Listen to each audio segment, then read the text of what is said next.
Sex is a battlefield. Animals will go to every extreme to mate and ensure their survival. Without sex, a species is history. Its genes a dead end. From violent couplings to sperm wars, to mating rituals, and finally, amazingly, to love. Sex drives evolution, and evolution drives sex. In nature, it really is all about sex.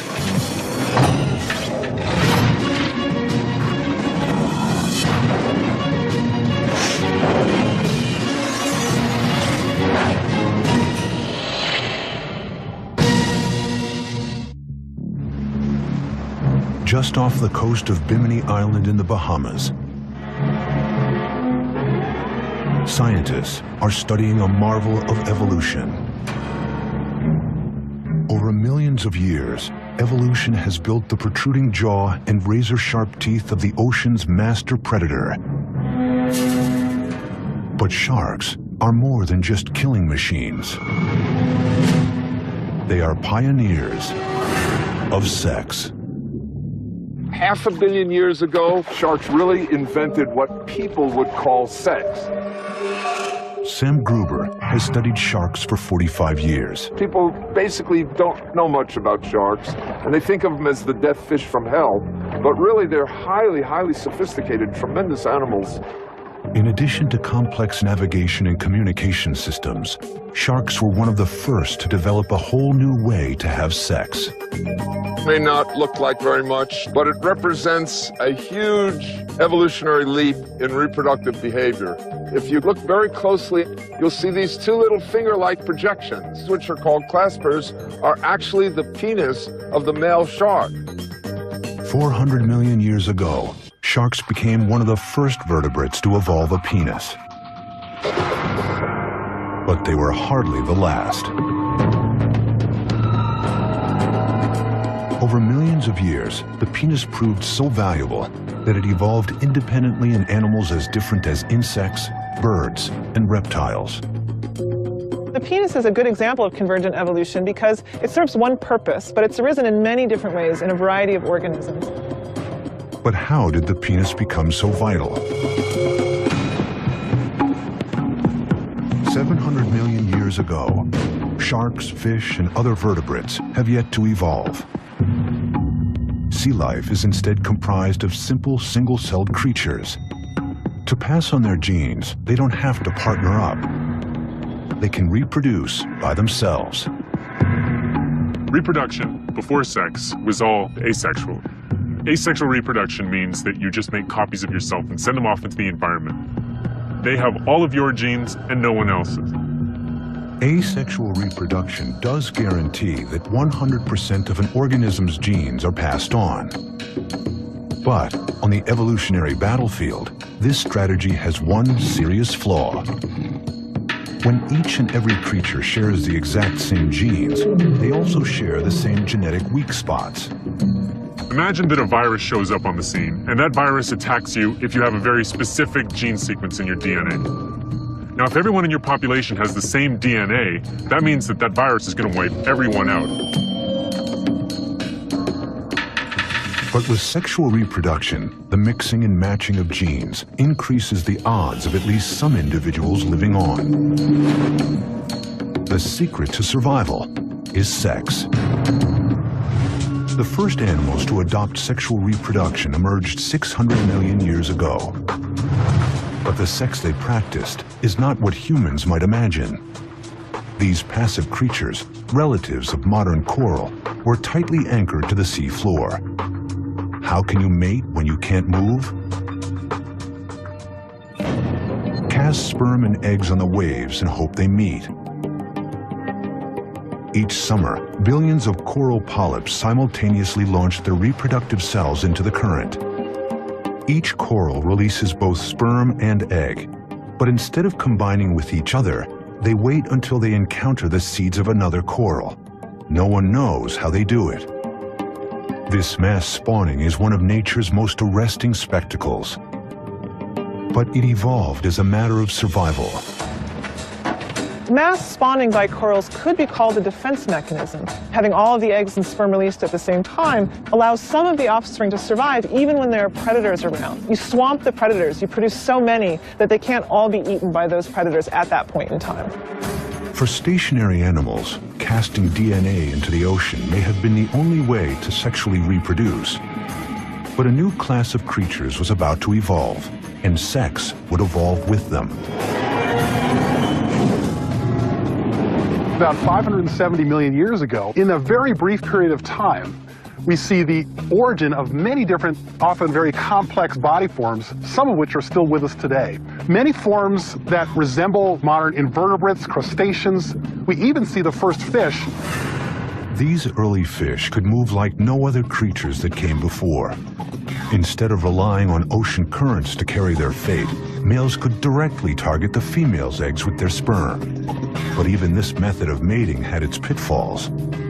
The eggs, once fertilized, were not only tiny and fragile, they were exposed. This forced the parents to either stand guard or abandon them altogether. It would take another 200 million years for evolution to come up with a new plan, which is where sharks come in. In sharks, evolution gave rise to an innovation that allowed males to deploy sperm directly inside the females. Sharks invented sex, so to speak. This is just a huge difference from what we see in animals that lived 500 million years ago. Instead of two fish just randomly spraying their eggs and sperms out into the water, helter-skelter, these animals have to actually come in contact. Sharks are one of the first vertebrates to physically connect during sex. It may sound friendly, but with sharks, it's anything but.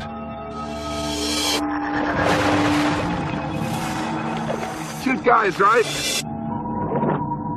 The male will bite her pectoral fin, her arm fin, and roll her over. Then the male has these two claspers, or peni, and one is rotated around while the other stays back, and that's inserted into the female's cloaca, which is the common duct. This vertical hold may look brutal, but biologically speaking, it's a thing of beauty. It looks to me like a ballet because they have very difficult tasks to go through to bring themselves together. Each seemingly violent act has a necessary sexual function. The male flips the female shark to her back to relax her for penile insertion. He sinks his teeth into her skin to trigger her ovulation. She's even protected from his gashing. Female sharks have skin twice as thick as male sharks. They have amazing healing properties. They can have huge lacerations, which would kill a human, and they're perfectly fine with it.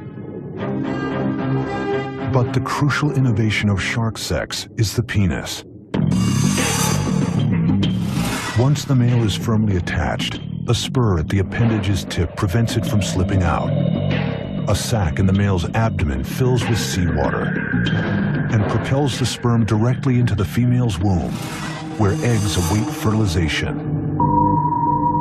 So not only did they invent copulation, but they also invented getting pregnant. That is to say, internal fertilization. This represents a whole new stage in reproductive biology. Internal fertilization has been a foundation of sharks' 400 million year reign as the ocean's top predators. Not only does it protect their developing eggs from enemies, it leads to the birth of large, fully formed pups that are literally born to kill.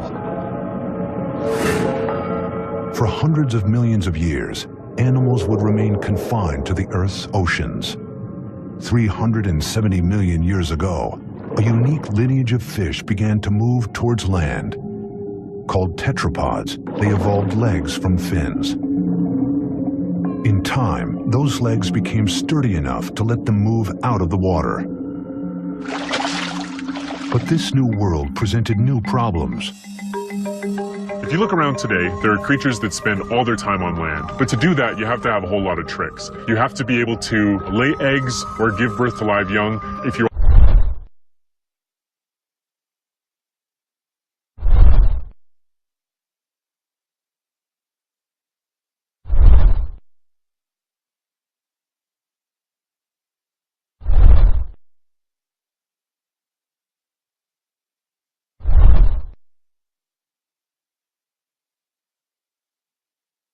laying eggs, your eggs have to be waterproof. The fish ancestors of tetrapods simply dropped sperm into the current to fertilize eggs. But that wouldn't work on land.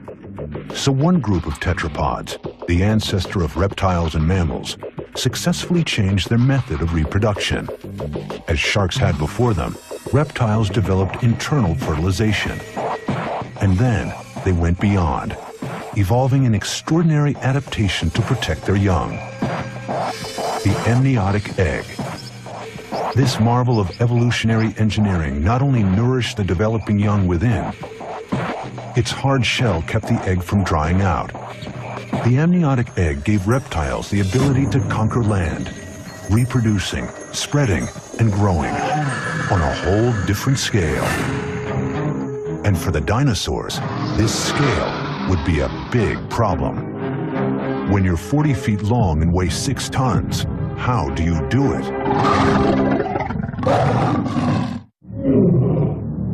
If you can't mate, if you can't pass on your genes, your evolutionary history. But what happens if your own size gets in the way of mating? Some dinosaurs evolved to be the biggest animals ever to live on land. With dinosaurs like T-Rex topping out at more than 15 feet, sex gets complicated. And for all we know about dinosaurs, the details of their sex life remains a mystery. Imagine a 40-ton dinosaur trying to reproduce. Obviously, 2 of these behemoths would have had to get together, but exactly how they did so is still a huge question for paleontologists. Fossilized eggs are clear evidence that dinosaurs had intercourse and reproduced through internal fertilization like birds today. And the bones of dinosaurs are littered across all 7 continents. Testament to creatures that dominated the Earth for 160 million years. Clearly, these enormous animals must have evolved an extremely successful method of mating.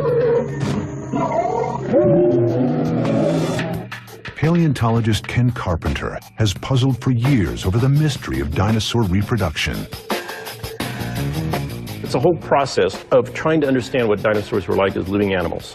They had to have been able to reproduce in order to be so successful for over 200 million years. How did the males and females get together? What made Carpenter's investigation difficult was that all he had was bones. No reproductive organs have survived the fossil record. To discover what dinosaur sex might have been like, Carpenter turned to a creative mix of comparative anatomy, physics, and deduction, starting with the dinosaur's reptile cousin, the crocodile. Male crocodiles have unique sex organs, not like the claspers of the shark, but not a penis as we humans know it either. Unlike humans, dogs, cats, they don't have this very long organ that sticks out all the time. It's actually a much smaller organ that's kept inside the body. Most of the time, the male's genitalia is kept inside a slit on his underbelly called the cloaca. During sex, however, muscles inside the cloaca contract, averting the animal's penis. Just 3 inches long in the 12-foot crocodile, the male must insert this tool into the female's cloaca to deposit his sperm. For creatures the size of dinosaurs, that would be like trying to stick a key in a lock by moving the whole building. Was it possible? To find the answer to that question, Carpenter turned to another present-day creature, one that shares the dinosaur's problem of how to fertilize an internal egg despite its enormous size. The elephant. To reproduce, the male elephant rears up and leans on the female. But doing so puts a huge amount of weight on her back. Over time, this pressure causes permanent damage, creating small fractures in the female's backbones. If dinosaur sex took the same form, carpenters should find similar fractures in their fossils. This vertebrae here comes from a duck-billed dinosaur. Possibly this breakage was due to the male climbing on top of a female during sex. Well, maybe, but we'd have to know what gender this vertebrae is. If it's a male, it would mean one male trying to mate with another male. Maybe that's why dinosaurs became extinct, I don't know. But the elephant-like rear mount posed a more fundamental problem. The male would have climbed up, put his weight on her back. Could her bones have supported it? Elephants weigh up to 7 tons. But some dinosaurs weighed as much as 25 tons. Carpenter calculated the bone strength needed to withstand that much force and concluded that it was too much. The elephant way was out. Undeterred, Carpenter retraced his steps to crocodiles and alligators, creatures with a mating style that avoids load-bearing altogether. They've got the water to suspend them. It's almost like being in space. The male and females can basically rotate together. The male can stick his penis into the female's cloaca and interject sperm. So could dinosaurs have had sex underwater? Carpenter consulted the charts. There were no huge bodies of water, except in a very few places, which would mean then that dinosaurs would have to traipse for sometimes literally thousands of miles in order to have sex. That's an awful lot of work just for sex. Another dead end. Birds were next.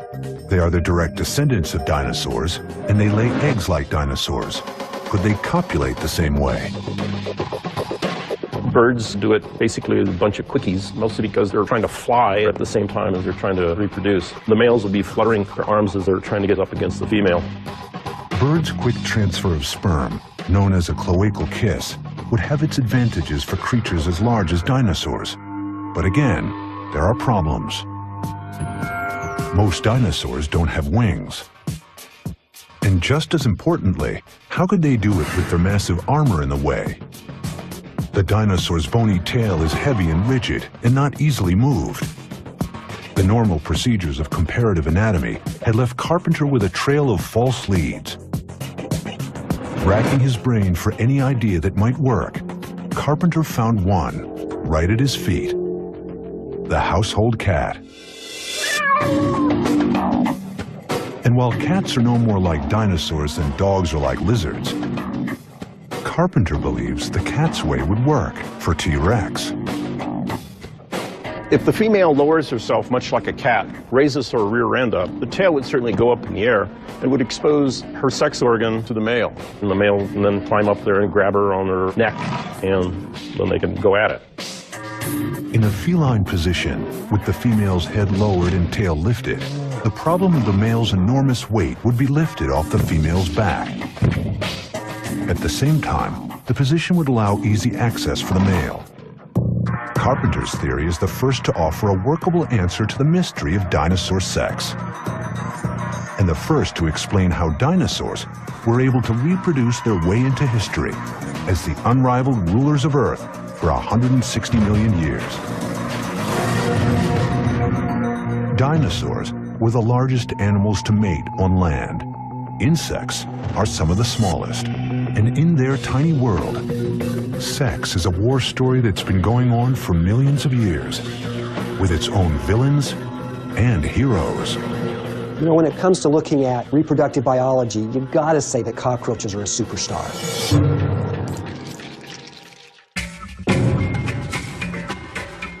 "65 million years ago, an asteroid 6 miles wide hurtles down from the sky and smashes into the Gulf of Mexico. The impact signals the end of the dinosaur age. Their extinction claims half of all species, turning the Earth into a wasteland. But insects endure. how insects outsurvived so many other animals is still a mystery. Some scientists believe the asteroid's impact caused a temperature shift that put insects into hibernation.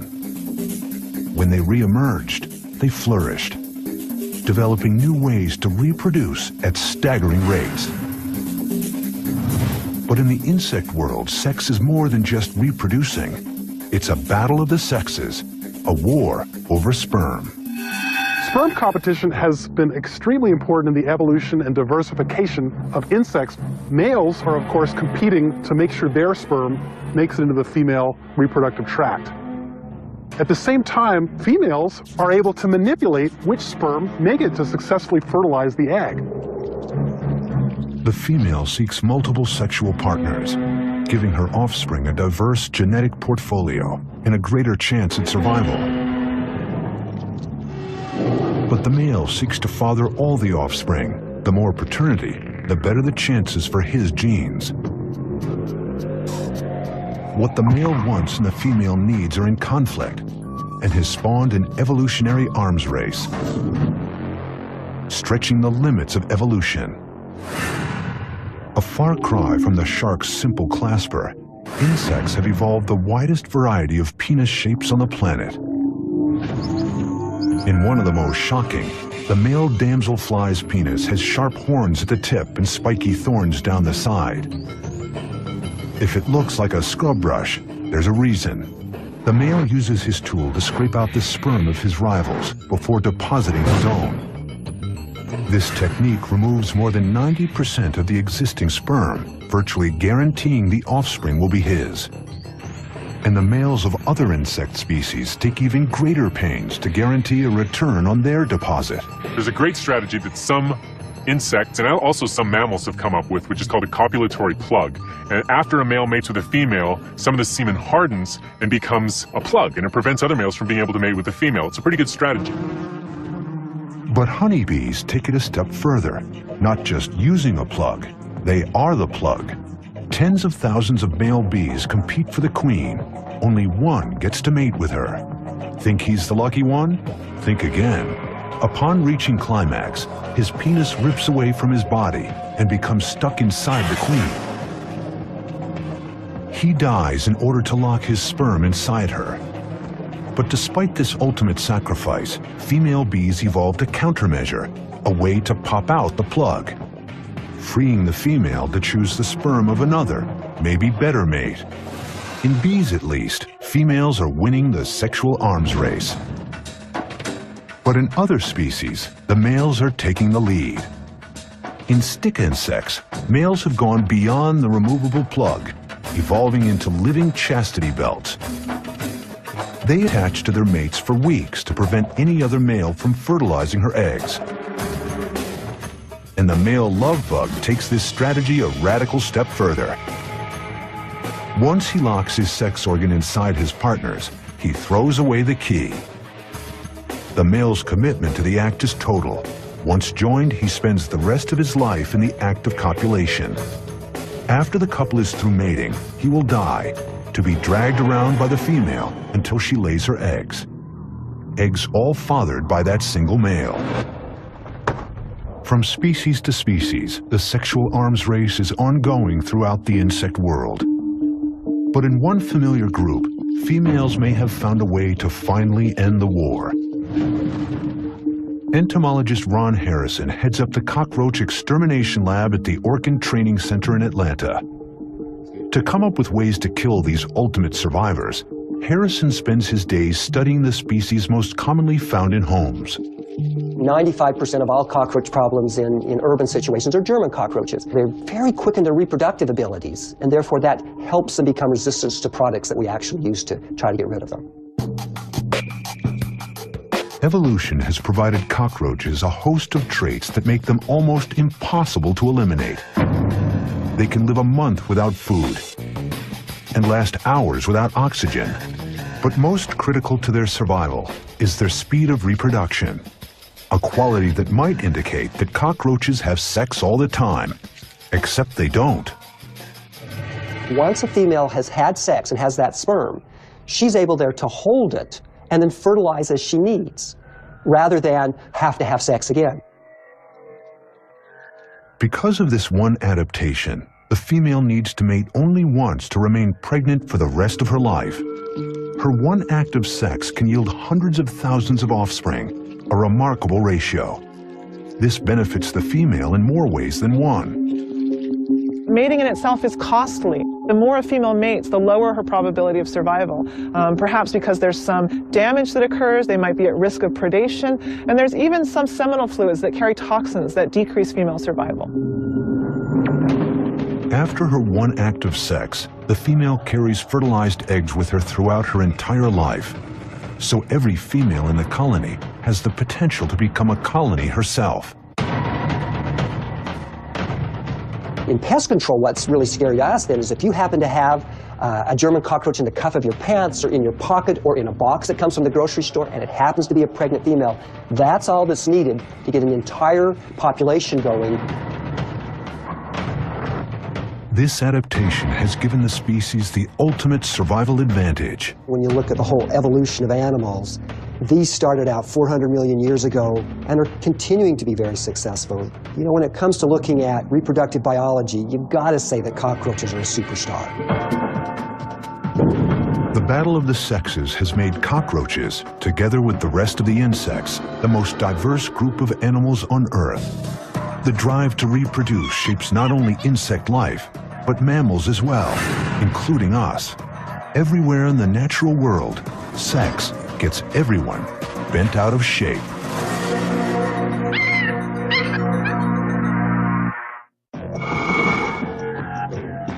Animals will do anything to mate.